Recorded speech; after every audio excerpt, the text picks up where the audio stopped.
Hey guys, this is Fundo on Wanchopagama. Tonight on Imbewu, a drunk and devastated Zethulele end up making an impulsive decision after seeing Zola and Kulego together.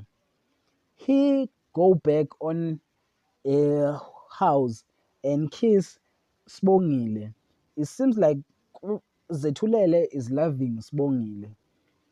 Things heat up at the community as Poppy attempts to do anything to seduce Thu Sheleni. And Thu Sheleni finally succumbs to Nomusa seduction. Nomusa comes to Thu Sheleni bed and do a romantic moment. While Jyoti is against with Nairobi and Shira. He thinks that Nairobi betray Maharaj. That is for tonight. Thanks for watching. Don't forget to like and comment and subscribe. Therefore, thanks.